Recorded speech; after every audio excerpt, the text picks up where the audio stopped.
Going on, Russell Wayne and the Main Event 365 Network. This is Jason Kabenda from the Detroit Lions, here to give y'all a shout out, man. We appreciate all the support, man. I know you guys are big fans.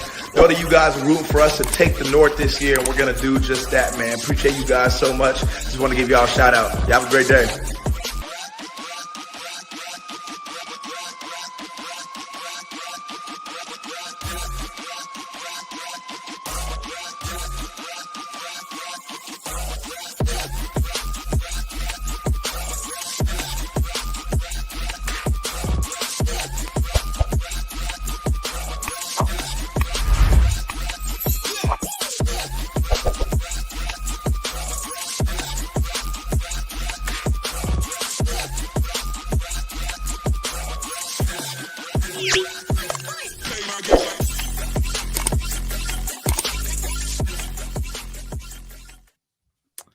Wow, did he ever come back in just in time? I love that intro. Did you get back in, Mike? I'm back in, fellas. How's everyone doing tonight?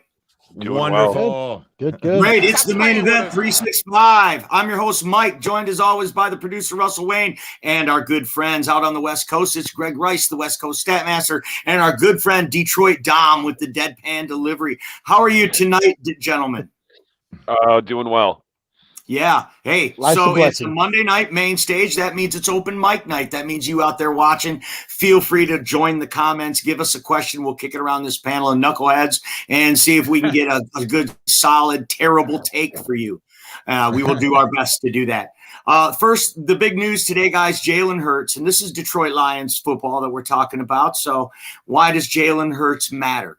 Well, Jalen Hurts became the highest paid football player in history today, signing a 5-year contract with Philadelphia Eagles. And it's actually an extension to his existing contract, right? So it's like going to be 6 years, but it's $255 million.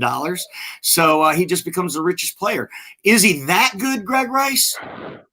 Absolutely. Me personally, I'm a huge Jalen Hurts fan. You know, I look at the year before last when he took them to the playoffs. This was very much an Eagles team kind of in a precarious situation, like what's going to happen, what's going on, yet they managed to kind of squeeze in there for that last playoff spot. Of course, they got obliterated by the Tampa Bay Bucks, but you just saw something special kind of developing in this young man, and you thought, what if this young man can take it to the next level? And you guys, that what if absolutely came true the following season. Look, this young man threw for 3,700 yards, rushed for over 750, 22 throwing touchdowns, just 6 interceptions for a 3-to-1 TD to INT ratio, passer rating of 101.5. PFF gave him an overall grade of 85.9. He was the 4th best graded quarterback according to PFF. He was the 10th best graded quarterback according to Football Outsiders, his DVOA and DYAR, a 5th best quarterback rating, and ESPN's QBR rating. He was the 4th best. Pay this young man. Wow. He everything he did last year was unreal and absolutely amazing. Come on, Dom. That's a bunch of smoke. That's a bunch of hype, man. Is he that good to be the best? He's not better than Patrick Mahomes. Should he be getting paid more than Patrick Mahomes? No, for a couple reasons. One, like you said, he's not better. 2, I've gone on record about this many times in the past. The only thing that Tom Brady has ever done in his life that I agreed with was taking less than market value to give your team cap flexibility to retain players when they need re-ups, to go out and get free agents. I don't hate on Jalen Hurts at all. I've been a big fan since he was in college. I wanted the Lions to draft him in the second round. And much like Greg said, you kind of saw him take that next step forward. One of my buddies that I do another podcast with is a huge Eagles fan. And he was real disappointed at the end of 2 seasons ago when they got worked over by Tampa. And I said, don't worry. This is good for him. He'll be better for it. And y'all will be back next year. And they came within what? How many points? And, a handful of plays from winning a Super Bowl. So you can't hate on him for getting his money. Me personally, I would have asked for a little bit less, especially – you already saw what Philly went through in the offseason already with having to let guys go, and it's not going to get any easier going forward. But, but whatever. They are who we thought they were. And he basically has a super team around him last year, right? And they go out and they get him A.J. Brown on draft day. Howie Roseman, the best GM in the league. I've been saying it for 2 years. This guy is just an amazing story. And he went and signed Jalen Hurts to be the richest football player in the world today. Russell Wayne, what are your thoughts? I used to be in the camp of you're paying too much for the quarterback. You can't win with somebody eating up that much of your franchise. But then after Matt Stafford was traded, and then you kind of found this recipe where you can kind of build this team and you can drop a quarterback into it, or you can draft your quarterback. And then once you sign him, that contract, even though it's going to eat up a certain amount, you can always kick the can down the road and give yourself $10-20 million with that gigantic contract and flexibility, as long as you're willing to stay with the quarterback. So personally, I have no problem with the deal. I wouldn't want to spend $50 million on our quarterback, but if they want to do that, more power to them. They were just in the Super Bowl. Well, I'm not as forgiving as you guys, because I hate this. Mike, I hate this because they are driving up. They are now the next team to do it. Before it was the dumbass Browns, right? The mistake on the lake. That's okay. And all the other owners could look at it and go, that's those crazy frickers in Cleveland. But now, this is a huge contract. And he didn't win a Super Bowl. Give him a nice extension. I think they went overboard. And in to top it off, he has a no trade clause too on top of it. And so let's talk about how it might affect the Lions. If the Lions draft the quarterback, what's the matter, Russ? Did you have something else to say? No. I get you. Actually, I'm kind of feeling what you're laying down right there. Yeah.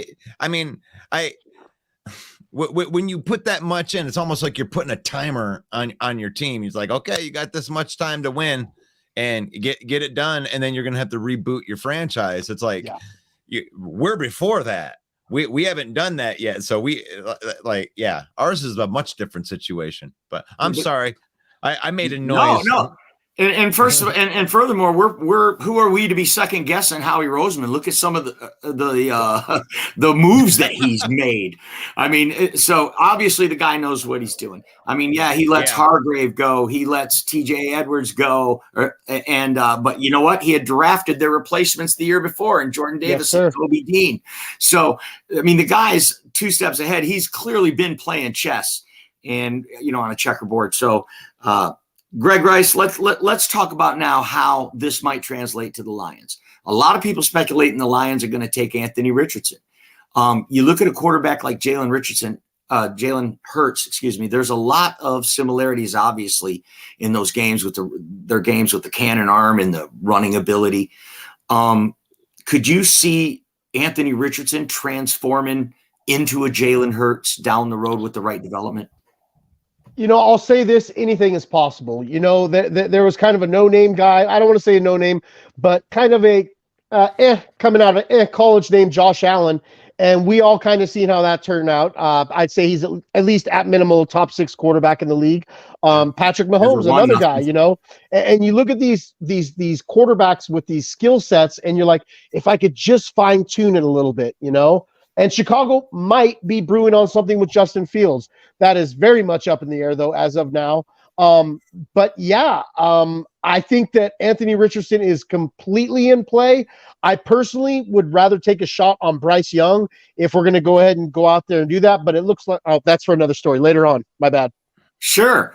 I like it. But my point though is Anthony Richardson is very likely going to be there at 6. It looks like. So if you had a chance to get Jalen Hurts now in a redraft, who wouldn't you obviously be Jalen Hurts out of his draft class and then would be number 1, right? If he's the highest paid. Detroit, Dom, you feel what I'm laying down, don't you, Dom?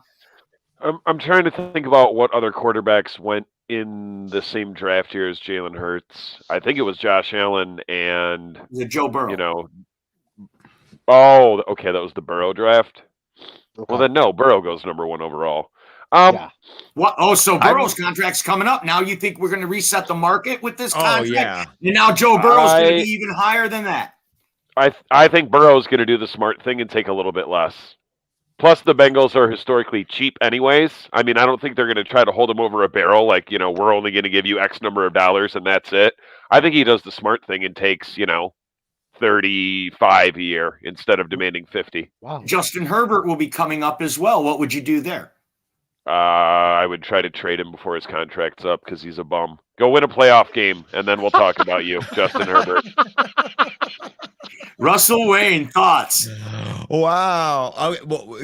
Provide me the question. I was looking at the comment right here. If you had a chance to draft Jalen Hurts at 6 this year, Anthony Richardson, who could develop into that, they have the same skill set, right?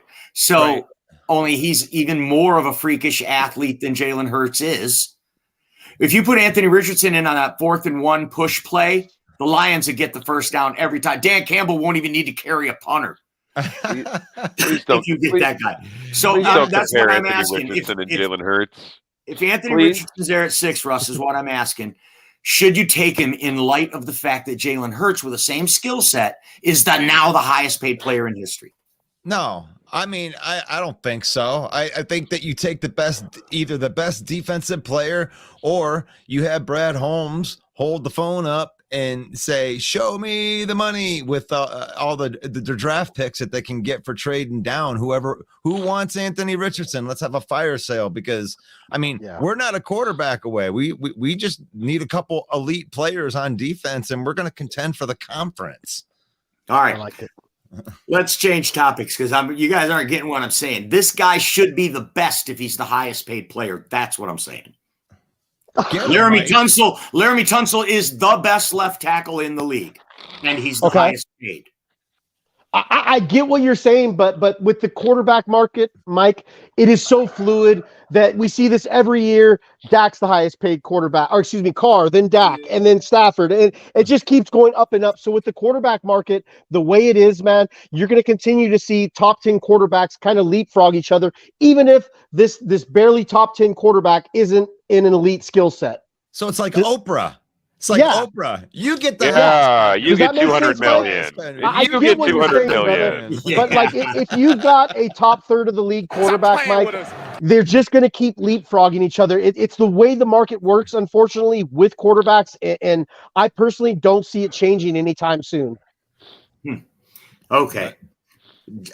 Next topic: Budda Baker in Arizona is one of the top 3 safeties in the league. Undeniably, but he wants a new contract, even though he's still got a year left on the one he's got. He wants to be either the highest paid safety in the league or trade him. So before we talk about who should get him, should the Lions get him, let's talk about this. Do we see a trend here where players who are already under contract whining and griping to get an extension or get a new contract when they see other players in the league when it happens to them? Dom, what do you think of that? Oh, all the time. The thing is, it depends on what kind of leverage he thinks he has. I think Like, obviously, he wants a new contract. He wants to be the highest paid. I also think he wants out of Arizona because that place is a sinking ship and has been historically a dumpster fire for, I don't know, the entirety of their existence with their 0 NFL championships whatsoever. And they are the oldest franchise, too, by the way. Yeah, older than us. They're the oldest franchise, and so historically, and also the worst. And the Lions always have that to look up to. Russell Wayne, Budda Baker. Is he being a whine ass, or does he just want out of that dumpster fire in Arizona? Yes. That part. I mean, we got Chauncey Gardner-Johnson. I think that's a good splash sign. We have a good young core of safety. I don't think that we need it. That may be a better question to post in the next hour.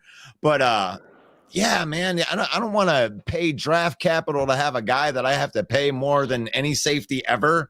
And he's never even played in our culture. I'll pass. Right. Greg Rice, Budda Baker, something the Lions should pursue? Absolutely not, but I will agree with you on that. He is, in my opinion, at minimal, a top 5 safety in the league. This guy does everything. There's not anything. I mean, you're talking versatility, run stuffing, pass defense. The guy just gets it done. I understand him wanting out of Arizona. If Hopkins wants out, I mean, this looks like a full-on rebuild at this point if Hopkins is getting out of there. So I could understand his frustration with that organization. Yeah, a lot of things going down out there in Arizona. J.J. Watt retiring was huge. Right now, DeAndre Hopkins wants out. Kyler Murray's hurt for half of next season as well. It just keeps getting worse. And you know who the smartest guy is? Cliff Kingsbury. Because Cliff Kingsbury got himself a guaranteed contract. He's getting paid right now as we speak. And he went over to Thailand and hung out for a while and did God knows what. And now has joined Lane Kiffin's staff at USC as a volunteer basis. Because if he were to get paid, that would be a negate his NFL contract. So I was going to say, I was like, is he getting 2 checks, but he can't? No, isn't that just beautiful? Good for you, Cliff Kingsbury. He's got a glass of an alcoholic beverage with an umbrella sticking out of it. Yeah. So let us know in the comments. Let us know in the comments. Should the Detroit Lions be after Budda Baker or your team, whatever team you're repping? I know the Green Bay Packers would love to have Budda Baker. They need safety help, and boy, he would be tough there in Green Bay. So let us know in the comments if you think we should make a play for Cliff Kingsbury. Let us know. We're moving on. We're going to talk about this notion that first-round draft picks have to start. There has been a couple of things floated out there that, obviously, if it's a backup quarterback, you want to let him develop. Then no, it's not. Or if it's a Jameson Williams thing where he's got an injury. But as a rule, do you think first-round draft picks you expect to start? We'll start with you, Russell.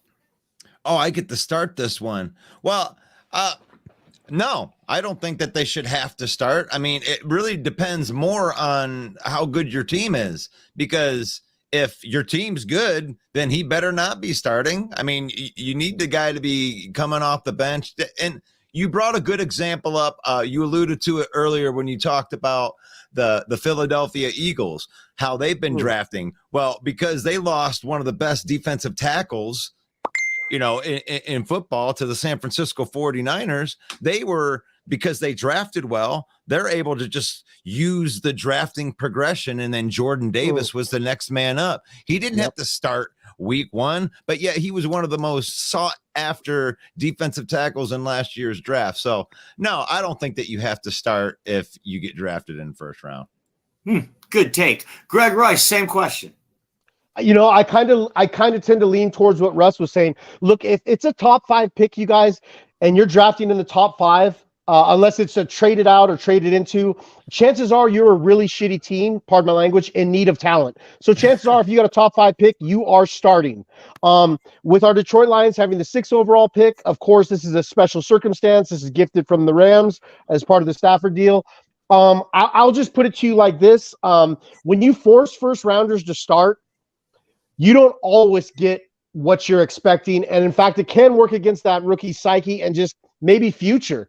Psychologically, you look at Treylon Burks last year, expected to come in and just give at least 60 to 70% of what AJ Brown did.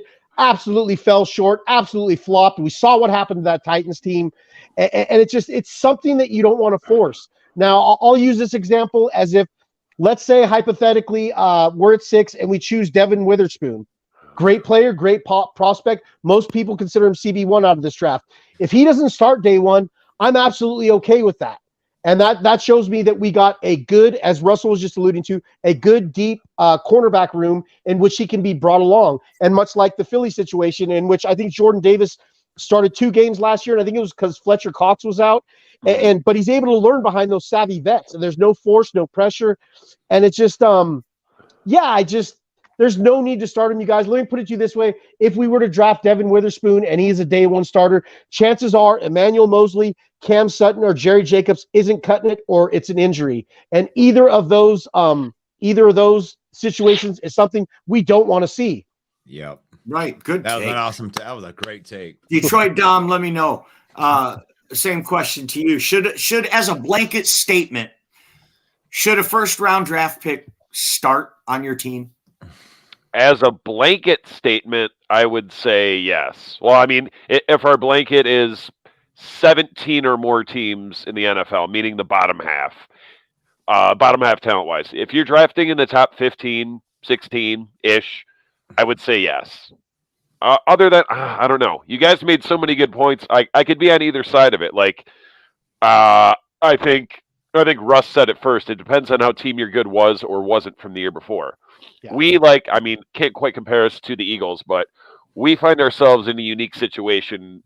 Like Russ said, having been gifted a pick, we're an over 500 team with a top 6 pick. However, given the fact that most of the talent allegedly at the top of the draft is going to be these quarterbacks, if we have the opportunity to secure one of the 2 or 3 best defensive players, then yeah, they should start, because our defense is still a little ways away.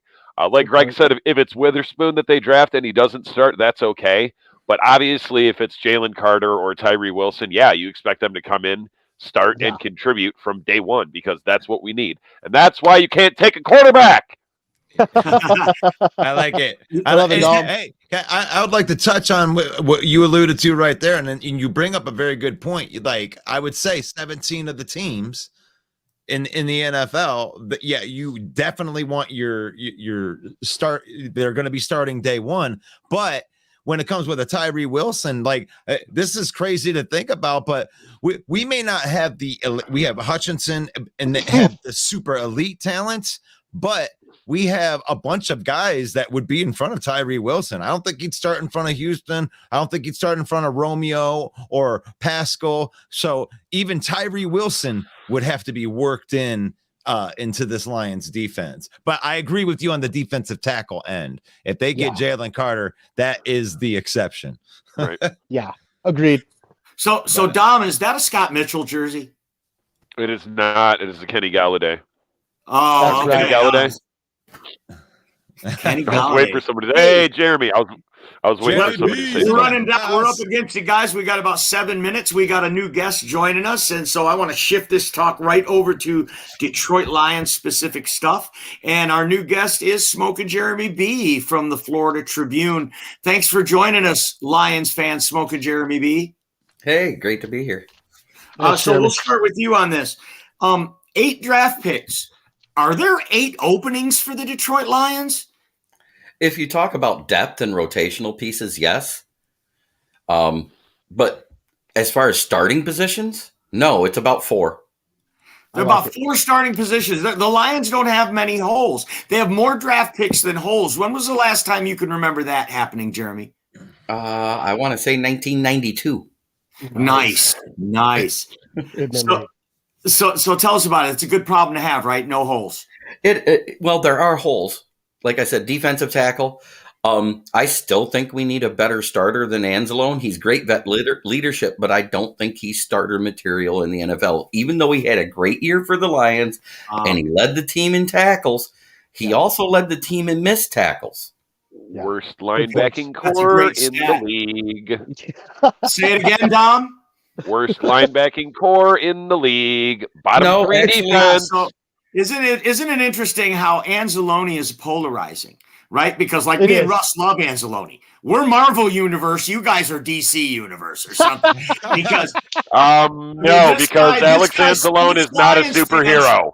This guy splits Lions fans down the middle. Okay, this guy resigns. He's a team captain. He leads the team in tackles. He's got hair like Gwyneth Paltrow. It's this guy is. It's more like Fabio. Russ used to be an Anzalone hater, and now he loves him because he won him over last year with his play, with nothing else but his play.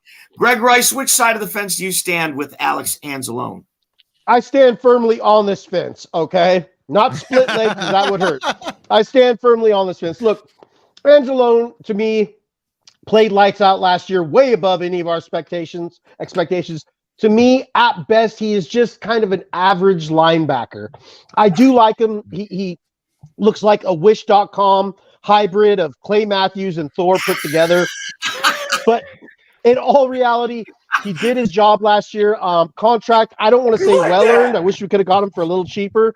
But I'm okay with Anzalone there. I think in terms of what Jeremy was touching on, that veteran leadership, I think he is just the right guy to have there for the development of Rodrigo and Barnes, who I hope at some point this season at least cut into Anzalone's snap count if we don't draft the linebacker, which I very much think we will at some point. I at least hope that one of those two guys cut into a snap count by at least half. You've had enough of that shit. And for all those guys that want to talk about getting Devin White and paying him $18 to $20 million, Rodrigo scored better on PFF. He had more tackles for loss. He had more pressures, and he also forced more turnovers. Yes. So then what's your problem with Anzalone? I mean, what's my problem with Anzalone? He missed three tackles. Okay, he's got Aaron Jones lined up for a 4-yard loss. What does he do? He lunge tackles at his feet, and Aaron Jones runs for 30 yards to set up that field goal. That's what I have a problem with Anzalone. That is why I call him anally. I got one too. Can I throw something in there? I mean, go ahead, Russ. I mean, the poor guy, you're talking about one play. He did miss. It wasn't just one play. He led the team in missed tackles. He missed the tackle. He missed on Josh Allen on Thanksgiving coming through the hole for a touchdown. He did. Completely whiffed on him. Yeah. He's bad. He's a bottom 5 starting middle linebacker in the NFL. Can we at least get him closer to average, Dom? PFF standards, he isn't. Yeah. So you think PFF is a glorified meme at times. Sometimes they provide some good information. PFF. The only thing they seem to grade right, O-line, D-line, not linebackers. Or anything you disagree with. Not corners. You basically don't like anything that PFF that grades that you disagree with. That's what you're saying. PFF has its uses. Divides Lions fans. I will say that. Thank you. I mean, Alex the thing is, do I think Alex Anzalone? I mean, I think that we're going a little overboard with this with this love affair here. Let's go back 2 years. Can Everybody loved Romeo Aquara and wanted him to re-sign him. We paid him, and look what happened. True. This was Anzalone's contract. Hold on, Jeremy. Let Russ make his point. Go ahead, Russ. It is Romeo Aquara. We live in there now. The guy had a career year. Even though it was off, he led the team in missed tackles. The thing is I'm not saying that I'm having a love affair with this guy, but the guy outplayed being called Annalise. He outplayed, I mean, he's the captain of the team, and he got re-signed to the team because he knows how to bring up other players too and teach them what's up. So that's my thing. Like I said, Derek Barnes, leadership, and leave him in rotation. We're up against it, guys. We're up against it. We're gonna bring in the rest of the NFC North, actually. So our little Lions circle jerk is over. And we will bring in Bears, Packers, and Lions fans as we exit out. This has been the Main Event 365. Don't forget, Thursday, April 27th, we're coming live from the Lions Den for the NFL Draft. We're going to give you the picks as allowed by law as they come off the board with special guests and analysis. For Russell Wayne and the panel, I'm Main Event Mike. Peace out. Later.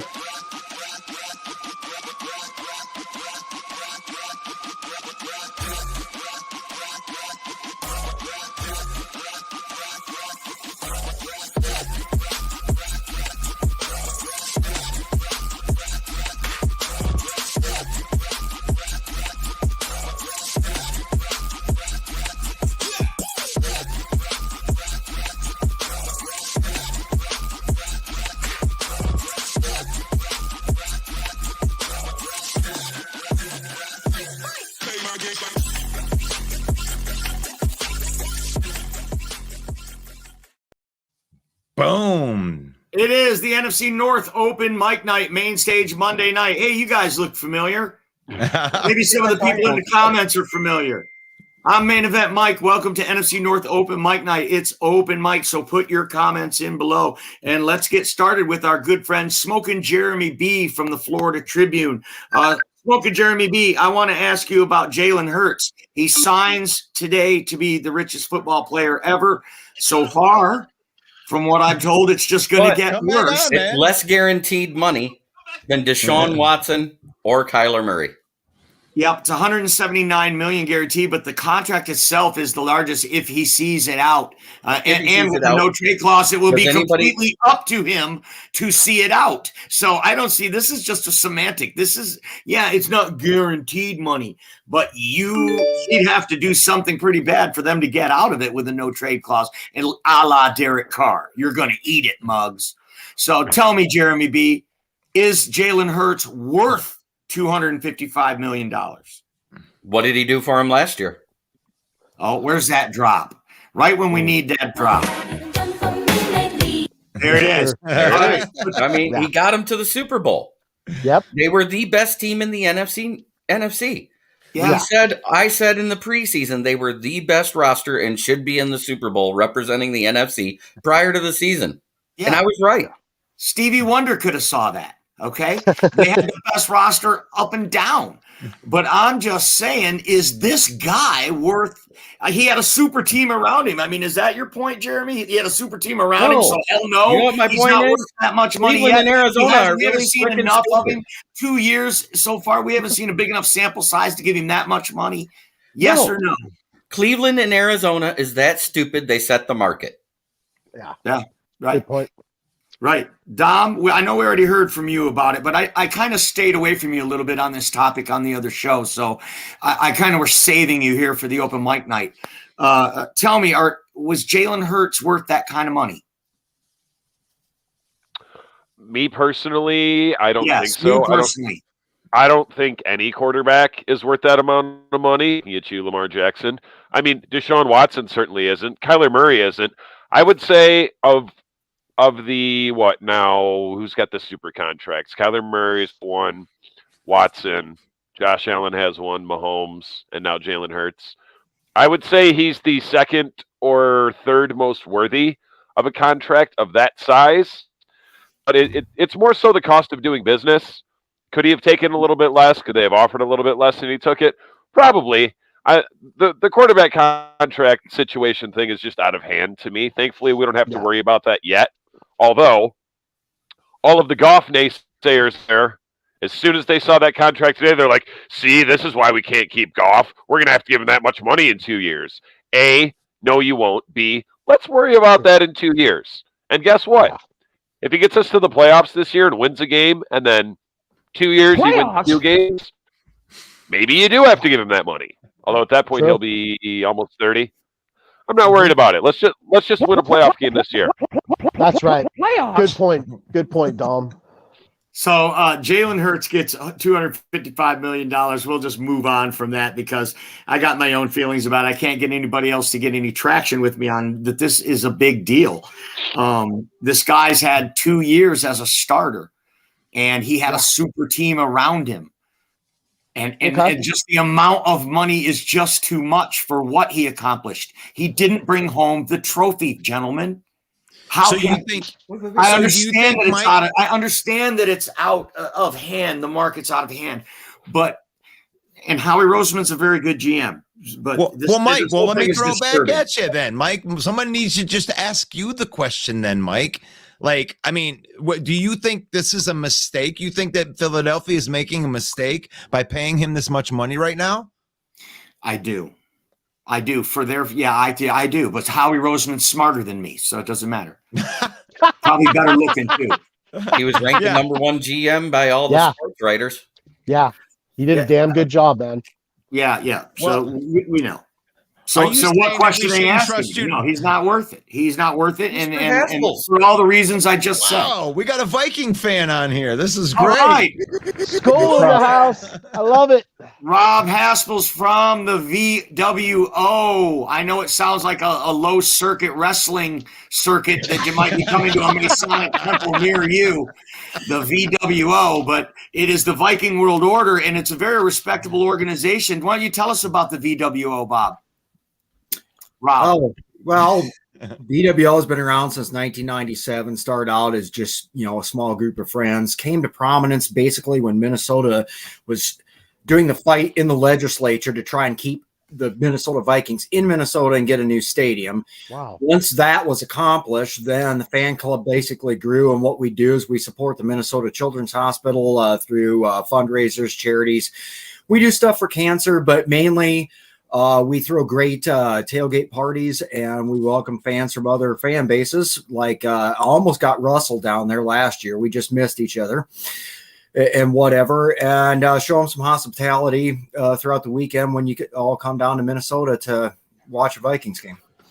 All right. Thanks for that, Rob. So a very respectable organization there, the VWO, in representing the Minnesota Vikings. But this is NFC North Open, Mike, so you might get your ass ripped out tonight, Rob. So just to let you know. You know what? Speaking of asses, Bill the Packer fan is here with us tonight. How are you, Bill? What's going on, sir? How you guys doing tonight? Good. Welcome to the program. Always great to have the leader of the Wisconsin Death Cult on the program. Right. So I want to talk about Budda Baker in Arizona. Wants to be the highest paid safety or says trade me. Bill the Packer fan, he looks like a good fit in Green Bay to me. What do you think? I'll take him. I'm just worried about the money he's going to be asking for. Yeah. He wants money. You're getting rid of Aaron Rodgers, though. Yeah, but now I'm going to be a cheap asshole. So I don't want to spend no money. I don't want no one to be paid more than $12 million. Maybe a player or two. Not even your quarterback. Not right now. Is that a silent admission of rebuild? Yeah, no, not at all. Now, if Jordan Love ends up flopping, then we'll be in a rebuild. But if he don't, then we're going to be rocking and rolling, and Dom's going to be breaking his phone. But you guys are great. I would take him, though, but I'm just worried about the money. That's all. Tell us about the David Bakiari news that came out today, Bill. Hello. I was actually pretty shocked at the words that he actually said and used. If you listen to him quietly, or he says it very quietly, he's New York's problem now. I'm eating dinner, so that's how he finished his little paragraph. Like, I thought you were best friends with Aaron Rodgers. Can you paraphrase that for us today? What he said?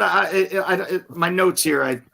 He was actually asked if is he tired of getting asked about Aaron Rodgers, and he said it's been like that my whole career. In other words, the guy likes to be talked about. He's a mysterious man, and if you listen very quietly at the end, he said he's New York's problem now. And then they said, "Oh, is he going to New York now?" Oh no, but he's going to New York. Yeah. But isn't that Aaron Rodgers' best friend? What are y'all waiting? He's the best man at his wedding. Yeah, right? That's what I was saying. I was shocked. Yeah, he really probably called him up and goes, you know what I said about you? So, and you know what Aaron Rodgers probably said? Good job. Right. Let's keep everybody talking about me and thinking about me. Yeah. Hey, we got a great guy on the show now. It's A-Dub. He's out there. He doesn't have the best choice in teams because he's a Packer fan, but he's usually got a good take. How are you tonight, A-Dub? I'm doing good. How's everyone else? We're doing great. Thanks for being on the show. What do you think? Is Budda Baker a good fit for Green Bay? Could be in terms of what he can offer for a defense, especially with his energy. I wouldn't mind it taking a chance on him. It's just like what Bill said. How much would he ask from any team to play? Because that's going to be a thing. Yeah. The highest paid safety in the league is what he said. Would you be prepared to do that, A-Dub? Considering where Green Bay stands, who's the highest paid safety right now? Derwin James.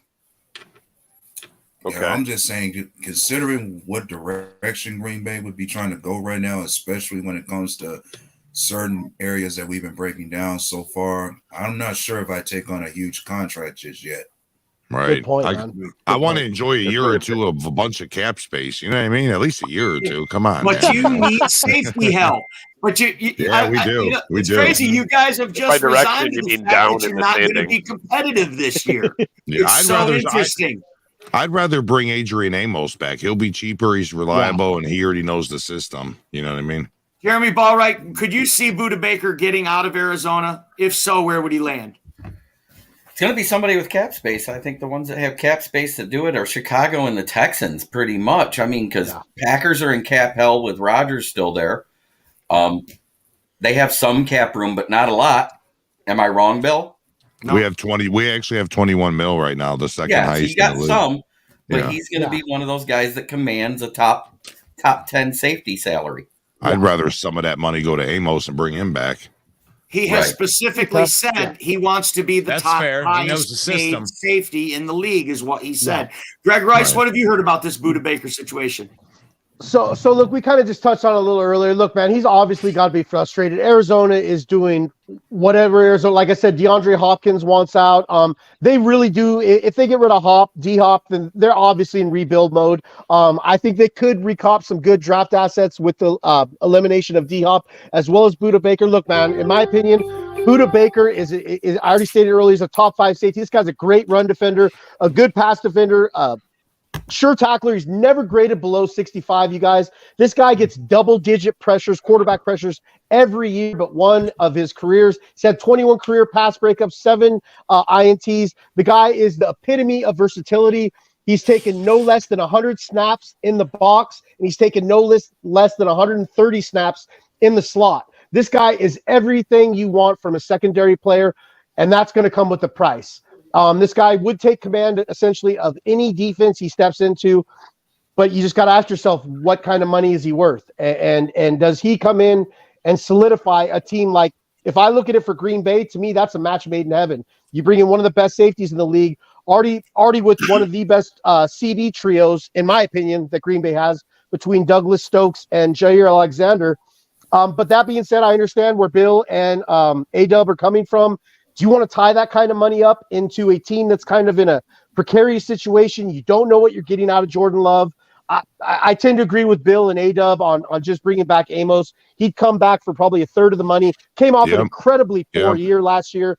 Probably one of the worst years of his career since his rookie season. Yeah, so we get him cheap. You get him cheap. Yeah. Yeah, that's a bunch of crap. I'm sorry. So we'll ask the people. Sorry. So the people that are out there. I'm sorry. You've won too many Super Bowls. You've won too many division titles. You don't have any hunger. You're not. I mean, come on. You guys are just resigning to the fact your team isn't going to be competitive. Admit it. Dom, is that what you're hearing? Ho hum. We don't need Budda Baker. Ho hum. We're just going to see if Jordan Love's good and save a bunch of money. What? Yeah, exactly. And then you're not even going to try? Nah. I mean, the men in the desert seem to disagree, and they're hardly ever wrong. Ooh, I like it. The men in the desert have Green Bay and Chicago both at 7.5 wins, Minnesota 8.5, Detroit 9.5. Men in the desert aren't wrong. I think Green Bay may struggle to get to those 7 or 8 wins. I'm thinking more like 6. They might finish in last. Because Chicago, well, if you ask Chicago fans, you know, they won the Super Bowl in March after free agency, so they're going to win the division, right? Right? Something like that. You know what? Dom, hey, can I ask you a question, Dom? You said the guys in the desert are never wrong. How many times have they said the Packers were the favorite to win the Super Bowl and they were wrong? Oh, man. Yeah, that's a good. Hey, that's a good point. That's not as many times as the Packer fans. Maybe they're all Aaron Rodgers fans. Yeah, maybe. Those guys from the desert may never be wrong, but you know who is wrong always is the main event 365. And we want to make sure that we want to know if you're watching, do you want Budda Baker on your team? Let us know in the comments. John Dordan is in the comments. Fields is garbage. SOL 1957. No, Packers sweeping the division. I can't even solid, John. Another I want to ask Rob. You have got to be shitting me, John. He's not. I forgot to start John that is on the Lions. really Come on, man. Packers sweeping the division, he says. Let's send that one around. Rob, we've been talking to a couple of Vikings fans, and they're kind of resigned too. They kind of think Minnesota's heading on a down year. I haven't heard your opinion. Do you think Minnesota's going to win the division again next year? Here we go. I don't know. I mean, I think we have a chance to. I think you guys have moved yourself just in the offseason on paper to be the favorites just because of the roster you have and the way you guys finished the year, the way we finished the year. I think it'll be close. I don't think we're winning 13 games this year. I think we're more around the 9 or 10. I think you guys have the potential to win, between 9 and 12. I think it'll be a hell of a dogfight, and I can't make these predictions right now. We haven't even had the draft yet. We don't know. A player like Budda Baker change things around for you? If you nail the draft, you bring in a guy like Budda Baker. Wouldn't the Vikings be contenders in the division again? Well, here's why Budda Baker doesn't make sense, because they already retained Harrison Smith money-wise. First off. Second of all, in the draft, we have to see once if we're going to grab somebody like a Brian Branch. If we do that, it really doesn't make sense. Although, Byron Murphy would love to have his teammate Budda Baker on there. He said much. The cap space isn't there. We've already got Hitman for at least one more year, and we may draft somebody like a Brian Branch. So it doesn't make sense for an immediate impact player. Yeah, but then you're also going against the grain with what Kwesi and KOC are trying to do with the youth movement. They brought in Scene last year, and unfortunately, the young man didn't even get a full game worth of snaps in before he broke his leg. Enough of that shit. There's guys, that we still have to see, from last year, like Scene and Booth. I mean, Booth's a corner, but there's a lot of reasons why it would be a fan favorite, because it's a big name that everybody knows. And wait a minute, did you just say Lewis Scene? Yeah. You can say Lewis Scene. Has he seen the field? I don't think he's seen the field. I was just going to ask you, didn't you guys draft the safety? I forgot he got hurt. He snapped his leg in week 3. How many games did Jim Bakuda play 2 years ago? And that's why I don't draft the corner in the top 10. You like that? Yeah. I was going to say that when Greg Rice said the Lions draft Devin Witherspoon at 6, and I said, and Dom's head explodes. That's what I was thinking right then and there. Here's John Dorn again. Lions reminds me of the Browns. All right. Thanks, John Dorn. We appreciate that. You mean the two most dominant teams in football pre-Super Bowl? Yeah, me too. You know what? We should be like the Muppet Show. Let's take main event Mike and John Dorn, put them in the balcony like Statler and Waldorf, and just let them shit on everything. That would be great. I would love that. You know what I like about this show? It's almost over. We're working on the John Dorn doll right now. You pull the string. Feels garbage. They already made a Boomhauer doll, didn't they? Boomhauer. Don't forget from John Dorn that I will quote every year. Should have traded him last season. We got Andre. Are you done Cereal. Yeah, he's in. Oh, look at that. Cereal he's a diehard Bear fan. He's got the GQ going on. Hey, Cereal, welcome to the show. One pride, brother. Look What's at that. up? One pride. That's right. One pride, brother. I just got my Eddie Hutchinson jersey today. That looks clean, man. That's right. So Cereal, welcome to the show. I wanted to ask you real quick. What do you think the Lions' biggest needs are? What should they draft? What are their biggest needs? Everything. I think they're going to I think they got to get another piece on the other side of Hutchinson. Okay. I like it. And I think they clear up the corner spot, too. We'll let Jeff Okudah go. There you go. I like that. So an edge rusher and a corner is what Serial thinks. Let's kick this around. Dom, what do you think the Lions are going for? What are their biggest needs is my question. I'm sorry.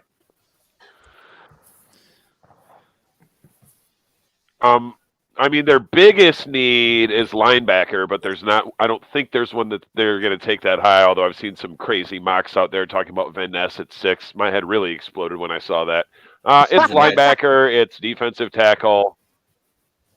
I mean, literally, our defense was not good last year. It played better the last half of the season, but, we could use literally one of everything, an end, a middle, more than one linebacker, a corner, and a safety. We have a lot of draft picks, though, and we did address some of that in free agency. But we need an infusion of talent everywhere on defense. Bill the Packer fan, same question. What are the draft needs for the Green Bay Packers? Man, I'm gonna say tight end and pass rush. Tight end is like number 1 right now, though, because I don't think we have anybody but DeGuara. So, but with the 15th pick, are you comfortable taking a tight end with 15? No, not. I'd rather get maybe a pass rusher, but with our second and third, we should definitely target some tight ends. We got 10 picks. Tight end draft. You should be able to get 1, 2, or 3.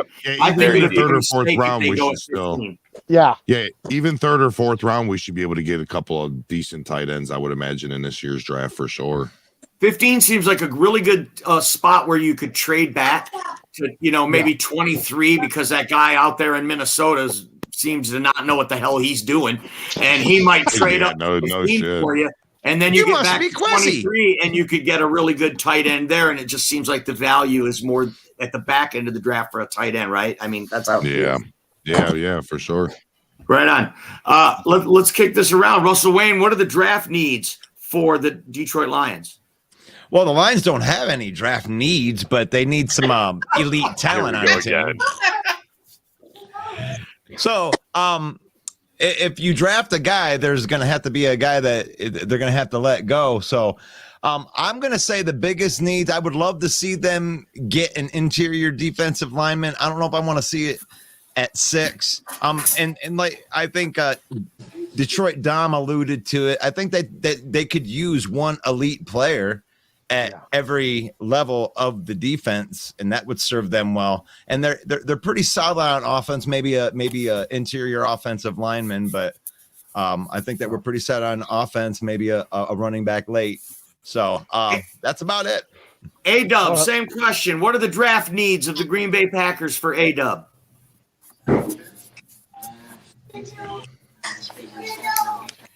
Looking at the things are with this team, I say definitely be on the defensive side as far as pass rush, and also tight end would be a need.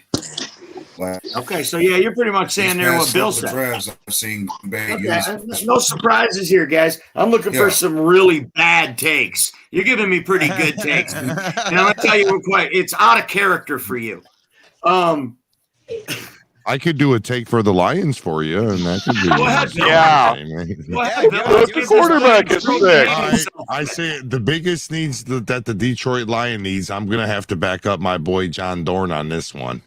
You need a head coach, man, that can put together a full season, man. Oh, we gotta get this together, man. Ouch. Be sure to let us know what you think in the comments. What is your team's biggest needs in the draft? Let us know in the comments. And I want to remind everybody that we will be going live on Thursday, April 27th at 7 p.m. Eastern time for the NFL draft. We're going to be giving the picks off the board as allowed by law. Join us. It's going to be a live event. We'll probably be there all weekend. We're going to have some of these knuckleheads on the show as well. Be sure to like and subscribe our content as well. The Main Event 365 bringing you NFC North content each and every day, 365 days a year. I want to talk about this guy in Tampa that's pissing me off. His name is Devin White. He's the latest to be squawking about a contract extension. Tell me, Greg Rice, you're the stat master. Is this guy, has he earned the right to be sitting here squawking, or is this just because his teammate Levante David got one? I mean, I thank you for bringing that up. I think it's because his teammate Lavonte David, who's getting up there in age, was just re-signed to a nice size contract. And I feel like Devin White feels somewhat jaded over it. You know, I'll say this, on that Super Bowl run that the Tampa Bay Bucks had, Devin White played lights out, was a big contributor on that defense, helped make life a living hell in that Super Bowl for Patrick Mahomes. That being said, look, man, you played with Lavonte David and Ndamukong Suh, Vita Vea, and Jason Pierre-Paul. It wasn't just all you, man. And if you look, and I know I'm going to get some shade over this, but if you look at his PFF grade, this dude is not an upgrade in terms of straight across stat-wise as compared to an Alex Anzalone. Now, I'll give Devin White this. He's a much better pass rusher. He's kind of like a poor man or a Wish.com version of Micah Parsons in that pass rushing role. But this guy really doesn't do anything special. He's a few more turnovers than Alex Anzalone, generated a few more turnovers. This is just one of those big names. He's an LSU Tiger coming from a very good school where people kind of hang on to that name like, oh, he's got to be a good player. Like I said, situationally, he's a good player. But, man, you want $18 to $20 million. You're not Roquan Smith. You're not Fred Warner. You're not anywhere near these top 6, 7, 8 linebackers. So, thank you. I mean, yeah. That's all I got to say about that. I'll tell you something. If you look at the Dallas playoff game last year, Dallas ran right at him. They weren't scared of him one bit. He finished the game with 2 tackles. You could fall on the pile a few times and get 2 tackles. Okay. Yeah. So this guy needs to shut his mouth. That's my opinion. Speaking of shutting your mouth, does John Dorn make another comment yet? Do we have any other comments that we want to address, Russell? Anybody? John Dorn. Speaking of John Dorn, he says that the Packers' #1 pick should be Branch. I agree with that. I love that pick at 15. I think that's an awesome pick. Guy's a Swiss Army knife. He could be great in that Packer defense. Yeah. Jeremy Ballwright, what's the latest news from the Detroit Lions? What should we know? Well, Jalen Carter came in. They're also bringing in Clark Phillips, who's going to be a late first, second round corner. Yeah. So they are looking towards interior D-line, and they are looking towards cornerbacks and safeties. Yeah. I haven't heard much about linebackers, but that's because there's really only one off-ball linebacker worthy of a first-round pick, and I doubt he makes it to 18. You know, we'd either have to trade back from 6 or up from 18 to get him, and that's Trenton Simpson out of Clemson. Yeah, you know, I take Noah Nolan Sewell's Smith. dropped I to a take late Nolan second, Smith early in a third minute. rounder. Yeah. Oh yeah, I like that. Nolan Smith. That's that's somebody that could serve in that tweener. We did the hybrid talk yesterday, but Nolan Smith listed as an end, can run a 4.3, about 250 pounds, 240 pounds. I mean, you could switch that guy out if you can teach him how to cover somebody. That might be who we're looking for there, Detroit Dom. But he's more of an edge than he is a linebacker. He's listed as edge. True. Hybrid, that's why we're talking about these hybrids. Basically, the D-line version of Jabril Pepper is also known as I'm not a good enough edge or a linebacker to play 100% of the time. It's Rodney Stuckey all over again. I want to apologize to our regular viewers. It's nothing but good takes tonight, and I apologize for that. I am sorry that there are no Chicago Bears here to kind of balance things out a little bit. And we can get some really terrible takes. Are you on to something here? We could get some Bears fans in here. What's that, Russ? Are you saying Bears fans have bad takes? Hey, I can fix that for you real quick. What we've learned, Dom, is that it actually takes 2 Bear fans to equal 1 regular fan. Justin Fields will never be a good NFL quarterback. Okay. He'll be a good running back. 25 seconds. he'll be a good running back. Hey, Ken and Mike will be on here any moment now. Here comes Simon. Simon's got some good takes in here for the Packers. D-line and wide receivers. Branch is a terrible pick at 15. Ooh. Yeah, you probably could wait on him. I'd rather go, and he said, I'd rather go for the 2nd, 3rd, or 4th round guys when it comes with safety help. Jordan Battle. Yeah, that's a good take. His teammate Jordan Battle. Yeah. Might go in the 3rd round, 2nd round. Yeah. I like Did that. you send Simon the link, Bill? Sure. I mean, I don't want to get surrounded by Packers, but I don't know. We can't get any Bear fans to have the courage enough to come on to the show. Yeah, one real breaking your arm trying to take Brian Branch. You like that? Say that again, Rob. Would you take Brian Branch, Rob? I would where we're sitting, or trade down maybe even a couple spots in the attempt to try and pick up a second rounder. But at 15, I think you're breaking your arm taking him there. Yeah, maybe. Good point. Good point. I like the player. I like the player fit in Green Bay with him, but you're right. 15 might be too high for that kind of a player. It's really interesting, isn't it? This draft. I can't wait for this draft. Yeah. It's very intriguing. I think there's going to be some surprises. So I want to kick it around the panel now, and I'm going to start with you, Rob. I want you to give me a bold prediction for this draft. It can be anything. The Commanders move up to get a quarterback. Anything you think. Just give me a bold prediction that you'll shit your pants if it actually comes true. A bold prediction is that all the teams that are bluffing about this crap actually show their true feelings, and Hendon Hooker gets drafted by the Vikings in round 3. Third round, Hendon Hooker. I've been calling that all year. Russell Wayne, give me a bold prediction for the 2023 draft. I'm on record a couple times saying this, and I'm going to keep on doubling down here. Brad Holmes is going to pick twice in the top 10. He's going to pick at 6, and he's going to package up some picks and move back into the top 10 with 18 to get 2 of the elite players on his board. Okay. We'll even let you off the hook and say top 12. How about that?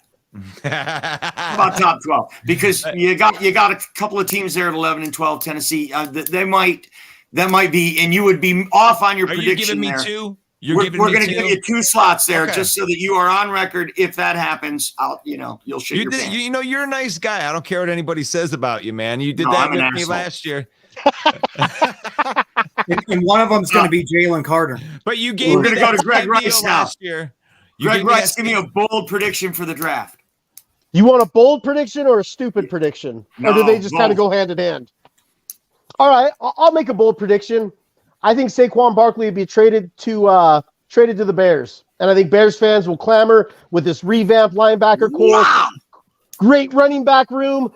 And they'll be thinking that this 1985 type offense, defense just works. And then they'll win like 6 or 7 games. Wow, I love that. Saquon to the Bears for pick 9. That's probably the most realistic thing I've ever heard. That was boss, Greg. That was I like that. I don't think it'll happen, but I'm just saying. Hey, Doug, your turn. Give me a bold prediction for for the draft. I mean, I think it's bold based upon what Rob said, but I think. He said A-Dub. Go ahead. My bad. I thought he said. You're wearing a Galladay jersey. You get no respect today. Fair enough. Tell me you wouldn't bring it back right now in a vet minimum. No, if that would have been a Scott Mitchell, you'd have got first take in every round. A-Dub, give me the bold prediction for the draft.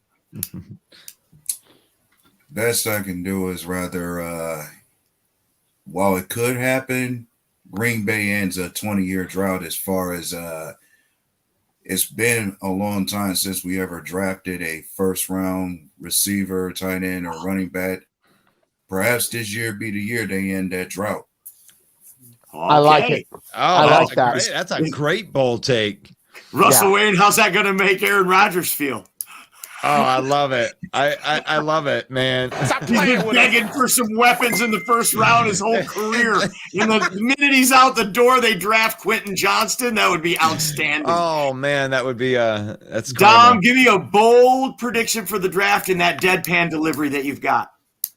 I don't know that it's bold based upon what Rob said. I think Hendon Hooker goes in the first round, bringing the magical number of quarterbacks in the first round to 5. And let me remind you, there's an 80% bust rate as far as a quarterback drafted in the first round that starts for more than 5 years. One guy will start for an average of 5 to 7 years.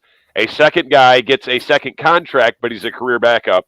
The other 3 busts, and they're one contract and done if they make it through that.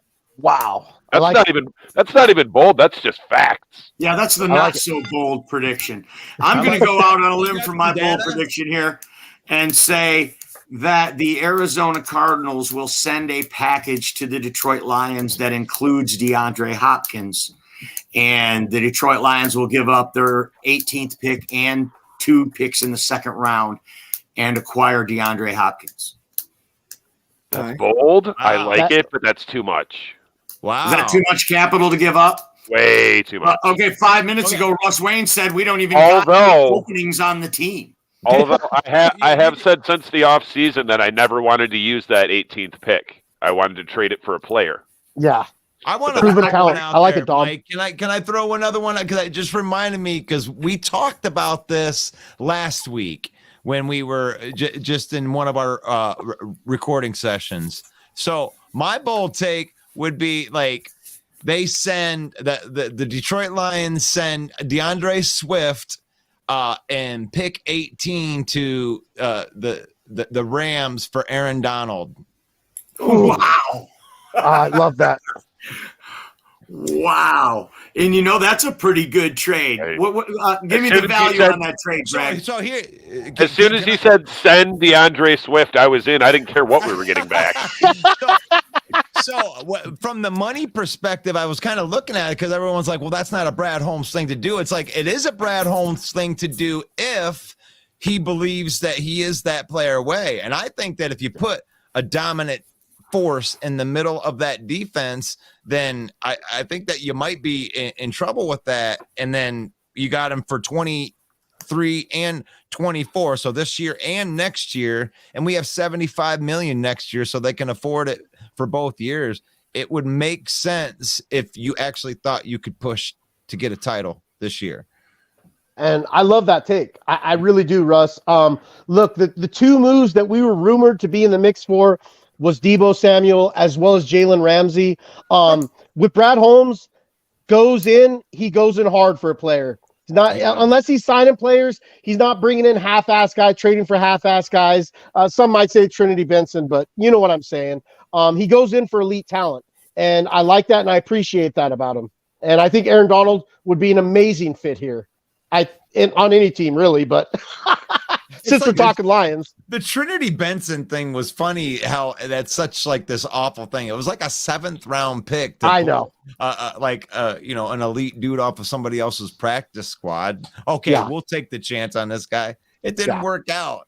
But they act like it was Charles Rodgers in the 1st round or something. It's like that's his only pick, guys. Like that 18th pick is ours. We earned that 18th pick, right?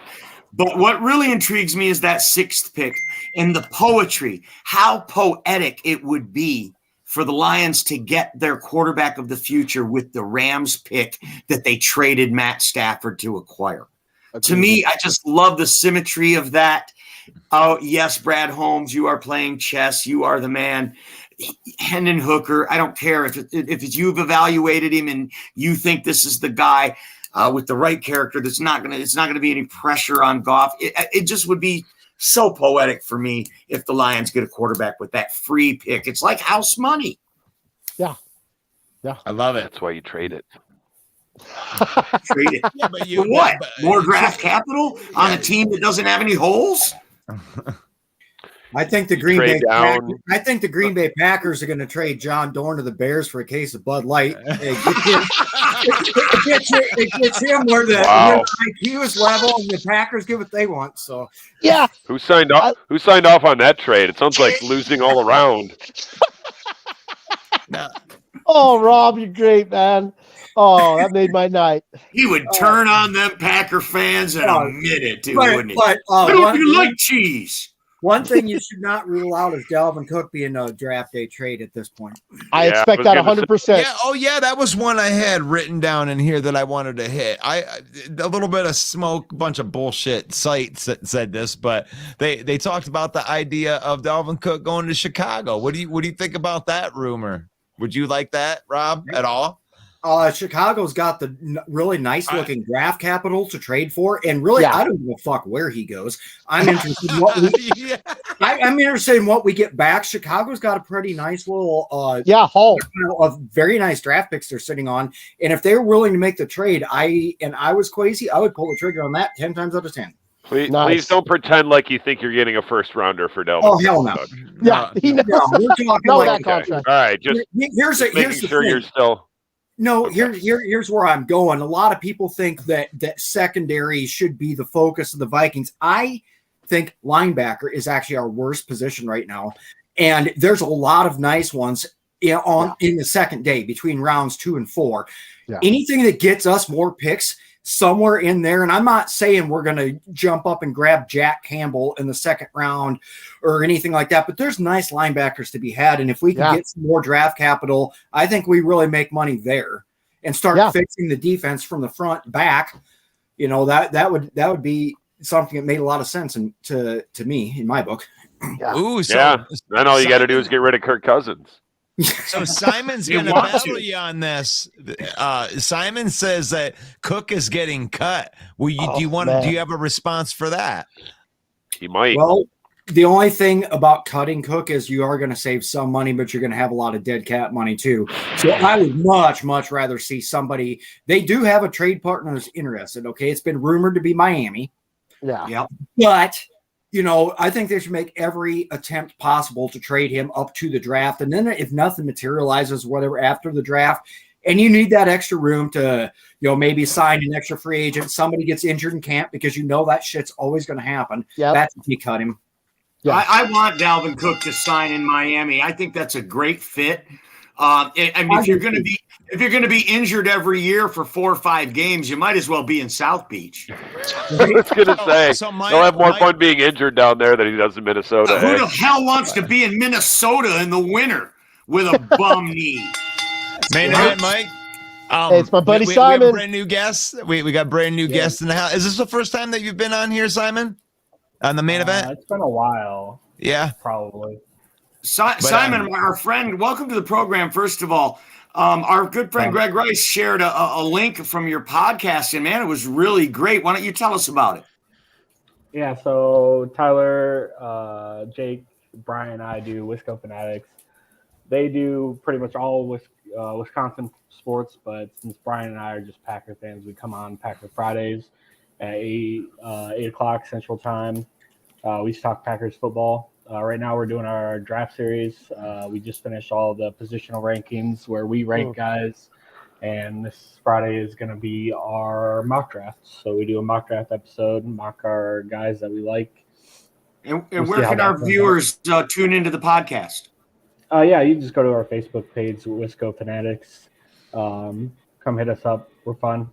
Greg, we see you a lot in there. We answer viewer questions and stuff. All right. Well, hey, and if I could just jump in and say this is they run one of the best dynamics in terms of grading each player, each position, you guys. I suggest everybody, I don't care who you're a fan of, man, they really shoot that shit. Pardon my language. Simon, you guys are doing great over there, man. I enjoy watching it Fridays with you guys. Wisco Fanatics. Wisco Fanatics. Wisco, that's on Facebook? Yep. Okay, I'm going to pop that. And just so you know, Simon, where I come from, Packer Friday has a different meaning altogether. Moving on. They drink a lot of Buddah Simon, there. do you think that Buddah Baker is somebody that the Packers should be targeting? Should the pack in the Buddha? Pack in the Buddha. As far as the positional need, yes. I just don't think there's a way that we can afford him.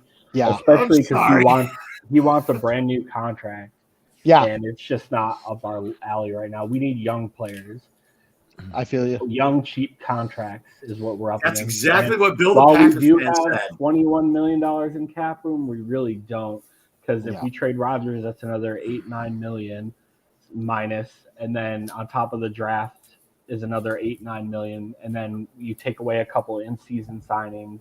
It's just you're really amounting to maybe like $3-4 million in cap. Good point. Unless, of so course, Simon, I want you to finish this sentence for me. Okay. The most frustrating thing about the Green Bay Packers is Jesus Christ.